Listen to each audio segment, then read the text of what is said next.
அன்பு தமிழ் நெஞ்சங்களுக்கு கனிவான வணக்கங்கள். நான் எஸ்எஸ் மீடியா சேனலுக்காக கவிதா. இன்றைக்கு நாம் காணவிருப்பது, புத்தாண்டு அன்று காலையில் இப்படி பூஜை செய்தால் வருடம் முழுவதும் உங்கள் வீட்டில் கஷ்டமும் வறுமையும் இருக்காது. இது பற்றி விரிவான தகவலை காணலாம். நம்ம சேனலுக்கு புதுசாக இருந்தீங்கன்னா எஸ்எஸ் மீடியா சேனலை சப்ஸ்கிரைப் பண்ணுங்க. கூடவே பக்கத்தில் இருக்க பெல் ஐக்கனை கிளிக் பண்ணுங்க. வாங்க வீடியோக்குள்ள போகலாம். நம்முடைய வீடும் நம் வீட்டில் இருக்கும் குடும்ப உறுப்பினர்களும் என்றைக்குமே சந்தோஷமாக இருக்க வேண்டும் என்பதுதான் நம்மில் பல பேருடைய வேண்டுதலாக இருக்கிறது. கஷ்டமும் வறுமையும் நம்மை விட்டு நீங்க வேண்டும் என்ற வேண்டுதலை வைத்துதான் புத்தாண்டை வரவேற்போம். புதிய வருடம் பிறக்கும் போது காலையில் நம் வீட்டில் பூஜை செய்ய வேண்டுமென்றால் முந்தைய நாளே உங்களது வீட்டை சுத்தமாக துடைத்து பூஜை பாத்திரங்களை கழுவி மஞ்சள் குங்கும பொட்டு வைத்து தயாராக வைத்துக் கொள்ள வேண்டும். புத்தாண்டு அன்று சூரிய உதயத்திற்கு முன்பாகவே வீட்டில் இருக்கும் அனைவரும் தலை ஸ்நானம் செய்து, முடிந்தவர்கள் புத்தாடை அணிந்து கொள்ள முடியாதவர்கள் உங்க வீட்டில் இருக்கும் நல்ல ஆடைகளை அணிந்து கொண்டு பூஜைக்கு தயாராக இருக்க வேண்டும்.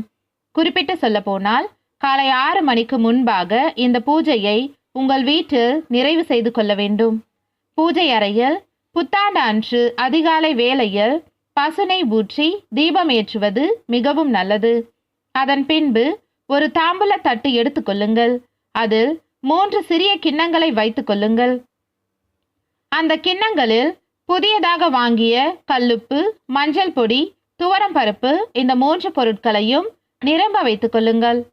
அதன் மேலே ₹1 நாணயங்களையும் வைத்து விடுங்கள். 3 கிண்ணத்தில் நிரப்பப்பட்டிருக்கும் பொருட்களுக்கு மேலே, அதாவது கல்லுப்பு, துவரம்பருப்பு, மஞ்சள் தூள் மேலே ஒவ்வொரு ₹1 நாணயம் வைக்க வேண்டும். மொத்தமாக 3 ₹1 நாணயங்கள். மகாலட்சுமியின் அம்சம் பொருந்திய கல்லுப்பு, துவரம் பருப்பும் நம் வீட்டில் தன தானியத்திற்கு எந்த ஒரு குறையும் கொண்டு வராது.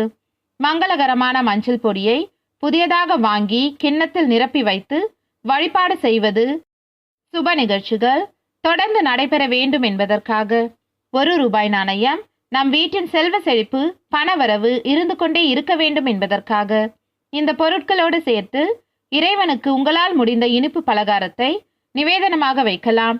இறுதியாக நம்முடைய வீட்டில் இருக்கும் பெரியவர்கள் முதல் சிறியவர்கள் வரை இந்த கிண்ணத்தை தொட்டு வணங்கி இந்த வருடம் பிறக்கக்கூடிய புத்தாண்டு எல்லோருக்கும் நன்மை தரும் வகையில் அமைய வேண்டும் என்ற வேண்டுதலை வைத்து இறைவனுக்கு தீப தூப ஆராதனைகள் காட்டி உங்களது பூஜையை சந்தோஷமாக நிறைவு செய்து கொள்ளுங்கள்.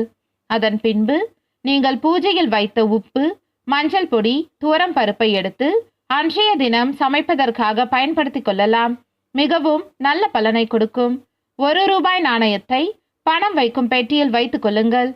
சில பேர் நினைக்கலாம், ஆங்கில புத்தாண்டுக்கு எதற்காக இத்தனை முக்கியத்துவங்கள் என்று. நியூ இயர் என்ற வார்த்தையை சொன்னதும் சிறியவர்கள் முதல் பெரியவர்கள் வரை மனதில் இனம் புரியாத மகிழ்ச்சி உண்டாகிறது. நம்முடைய மனது மகிழ்ச்சியாக இருக்கும்போது அந்த சமயத்தில் எந்த வேண்டுதல் வைத்தாலும் உடனே பலிக்கும். எந்த நல்ல நாளாக இருந்தாலும் அதை சந்தோஷத்தோடு வரவேற்பதுதான் நம்முடைய பண்பாடு. இந்த வீடியோ உங்களுக்கு பயனுள்ளதா இருந்தால் லைக், ஷேர், கமெண்ட் பண்ணுங்க. மேலும் தகவல்களை தெரிந்து கொள்ள எஸ்எஸ் மீடியா சேனலை சப்ஸ்கிரைப் பண்ணுங்க. கூடவே பக்கத்தில் இருக்க பெல் ஐக்கனை கிளிக் பண்ணுங்க. நன்றி, வணக்கம்.